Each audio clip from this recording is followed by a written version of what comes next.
अगर ये उस बादशाह के लिए हैं तो मैं कह रहा हूं कि बहुत कम है। Hallelujah, hallelujah, praise the Lord. खुश है? क्यों खुश है? क्या है? खुदावंद की सबसे बड़ी बात यह है कि खुदा हमारे दरमियान में मौजूद है। आमीन। इस बात पर ईमान रखते हैं कि खुदा हमारे दरमियान में मौजूद है। Hallelujah, hallelujah. अपने पड़ोसी से हाथ मिलाकर कहें, खुदावंद आपको बरकत दे। Thank you Jesus. खुशी के साथ एक तो आप फिर पड़ोसी से कहेंगे कि 2023 खुदावंद आपकी जिंदगी में बाबरकत करे, हाथ मिलाकर।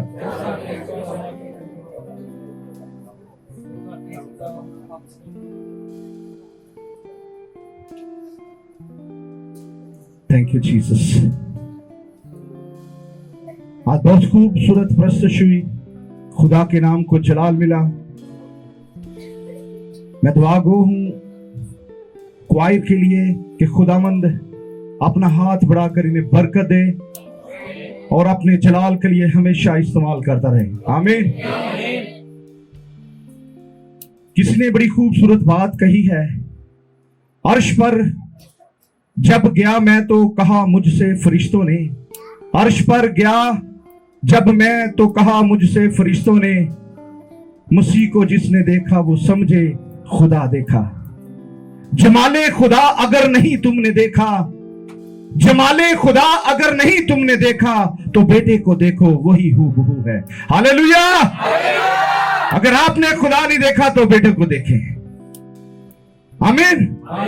आए हम अपने टॉपिक की तरफ चलेंगे। खूबसूरत टॉपिक है, खूबसूरत खुदावंद के कलाम को हम देखेंगे। पहला कुरिन्थियों उसका पहला बाब उसकी 18 आयत। आज जो मेरा अनवान है, जो मेरा टॉपिक है, वो है सलीब का पैगाम। क्या है? मिलकर कहें, क्या पैगाम है? सलीब का पैगाम। Praise the Lord. मैं चाहूंगा कि खुदा के खादम पास्टर फैसल जरा इस आयत को पढ़ने में रहनुमाई करें। बड़ी खूबसूरत आयत है। खुदा के कलाम में यूं लिखा है, क्योंकि सलीब का पैगाम हलाक होने वालों के नजदीक तो बेवकूफी है, मगर हम नजात पाने वालों के नजदीक खुदा की कुदरत है। आसमान के पढ़े और सुने जाने पर खुदा की बरकत। हालेलुया। बड़ी खूबसूरत बात खुदा का बंदा कुरिन्थस की कलीसिया को बता रहा है, क्योंकि सलीब का पैगाम हलाक होने वालों के नजदीक तो बेवकूफी है, मगर हम नजात पाने वालों के लिए खुदा की क्या है? कुदरत है। मेरे अजीज बहन भाइयों, मुकद्दस पौलुस रसूल जब कुरिन्थस के शहर में आया तो वहां बहुत से ऐसे हिकमत वाले, हकीम, अक्लमंद लोग उसको मिले। जब पौलुस रसूल खिदमत करता हुआ कुरिन्थस में पहुंचा, उसने ये खत कुरिन्थस की कलीसिया को लिखा और उसका उन लोगों से राब्ता हुआ जो अपने आप को बहुत अक्लमंद जना समझते थे, लेकिन वो है बेवकूफ थे। सो पौलुस रसूल की बड़ी जिम्मेदारी बन गई कि उन अक्लमंदों, हकीमों और हिकमत के साथ वो सच्चाई को बयान करे। उसकी जिम्मेदारी बन गई कि वो जो अक्लमंद हैं, जो हिकमत रखते हैं, उनको उन सच्चाई को जाहिर करें। और वो कौन सी सच्चाई है? वो सच्चाई है सलीब का पैगाम। वो पैगाम क्या है?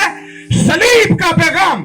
वो हिकमत वाले लोग थे, वो नहीं समझते थे इस बात को। आगे चलकर हम देखेंगे, वो बहुत अपने आप को अक्लमंद ना हिकमत वाले लोग समझते थे। सलीब के पैगाम को वो आम पैगाम समझते थे। लेकिन मेरे अजीजों, ये लोग यूनानी लोग थे, ये हिकमत को ज्यादा तरजीह देने वाले लोग थे।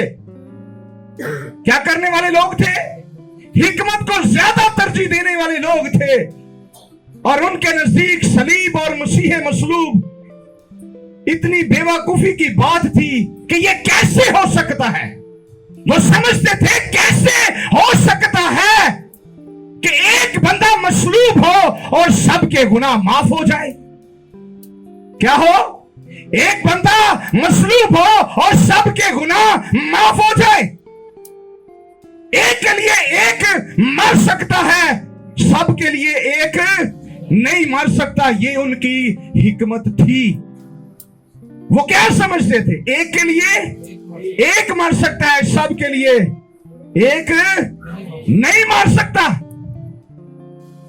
लेकिन मेरे शिष्यों, मैं आपको बताना चाहता हूं कि जब खुदा का बंदा पौलुस रसूल सलीब का पैगाम लेकर वहां पहुंचा, तो सलीब के पैगाम के साथ वहां निजात का काम होना शुरू हो गया। Hallelujah, hallelujah.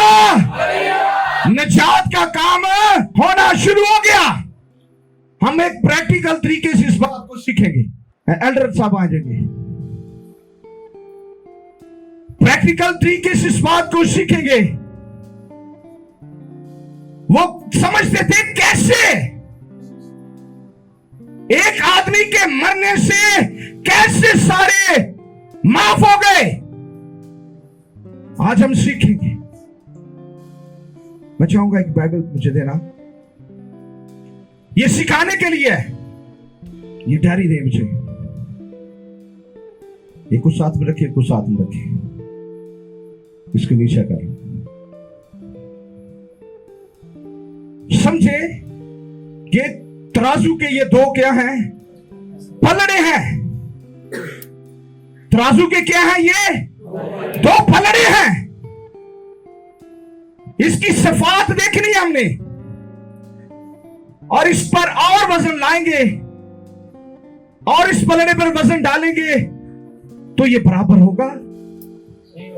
नहीं होगा। मिसाल के तौर पर, अगर ये 10 किलो है और पाया पाया के पत्थर हम यहां रखें, ये 4 पत्थर रखे गए हैं, और 10 किलो के बराबर लाने के लिए हमें कितने पत्थर रखने पड़ेंगे? कितने? 40। तब ये ऐसे होगा, क्योंकि इसकी सफात जो है वो पाक है, ये कुदरत वाला है, यीशु मसीह निजात दहिंदा है। हालेलुया। वो इस बात को रद्द करते थे, कैसे हो सकता है कि एक मरे और दूसरों के गुनाह माफ हो जाए। मेरे अजीजों, बड़ी खूबसूरत बात लिखी हुई है। 40 पत्थर रखेंगे तो ये पलड़ा बराबर आएगा। दूसरी बात, थैंक यू, मैं आपको बताना चाहता हूं, कितनों ने गुनाह किया?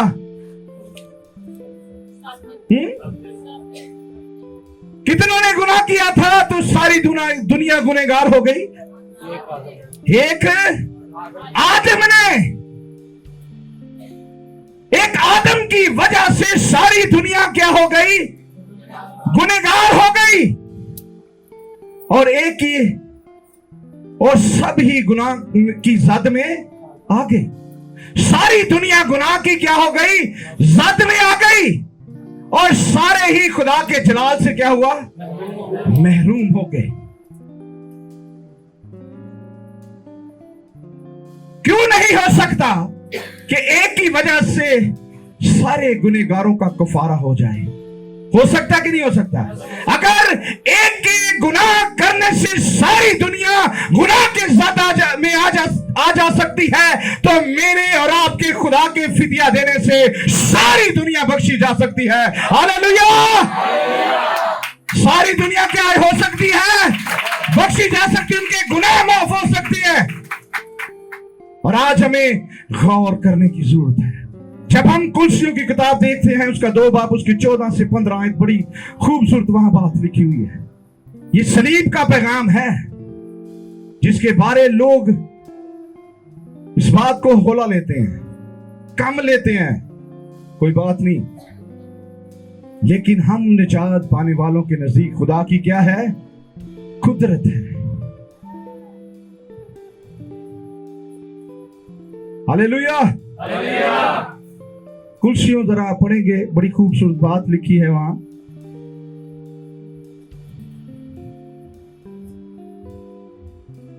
दो बाप 14-15 आयत। खुदा के कलाम में यूं लिखा है, और हुक्मों की वो दस्तावेज मिटा डाली जो हमारे नाम पर और हमारे खिलाफ थी, और उसको सलीब पर कीलों से जड़कर सामने से हटा दिया। आमीन आमीन आमीन। इस आयत को समझिए कि इस आयत में लिखा क्या है। हुक्मों की वो दस्तावेज हटा दी जो हमारे खिलाफ थी, हमारे नाम पर थी। जब कोई मुजरिम सलीब पर चढ़ाया जाता, सलीब पर चढ़ाने के लिए दो दस्तावेज लिए जाते, दो कागज लिए जाते। एक कागज के अंदर उसके सारा जो उसने जुर्म किया होता है उसका लिखा जाता था। क्या लिखा जाता था? उसके अंदर उसका जुर्म लिखा जाता था, और दूसरा कागज जो बाहर से बंद होता है उस पर शराइत लिखे जाते थे। बाहर उसके क्या लिखे जाते थे? शराइत लिखे जाते थे। यह रोमी उसूल के मुताबिक जब मुजरिम अपनी सजा पूरी कर लेता, उस टाइम रोमी हुकूमत का दौर था, ऐसा ही है ना जी?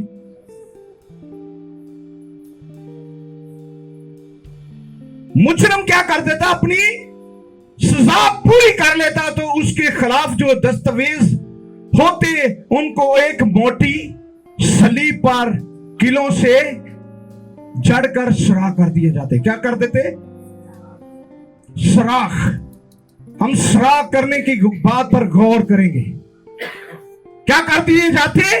कील से उन लफ्जों को सुराख कर दिए जाते, सलीब पर वो भी।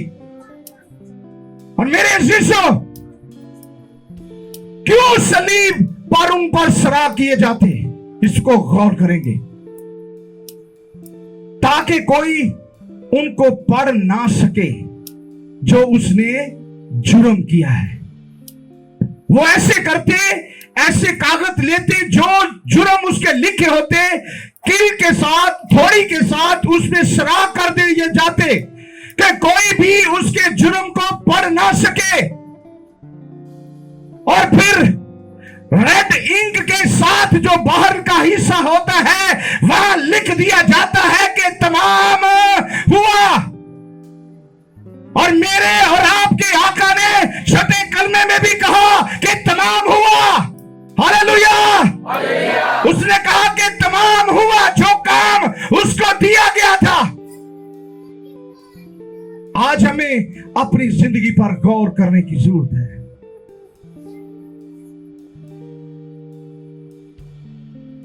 सलीब का पैगाम ऐसे पैगाम नहीं है। सलीब का पैगाम खुशखबरी का पैगाम है, बहाली का पैगाम है। हालेलुया। मेरे अजीजों, पौलुस रसूल कह रहा है कि जिस दिन यीशु मसीह सलीब पर लटकाए गए, वो हमारी गुनाहों के लिए लटकाए गए। किनके गुनाहों के लिए? हमारे गुनाहों के लिए लटकाए गए। ये सारी बातें सलीब पर पूरी हो रही थी। ये सारी बातें क्या हो रही थी? सलीब पर पूरी हो रही थी। जो हमारे खिलाफ थी उसको मिटा दिया। उसने क्या किया? मिटा दिया। और हुक्मों और इख्तियार वालों को अपने ऊपर से उतार कर बरमला तमाशा बना दिया उसका। जो इख्तियार वाले थे,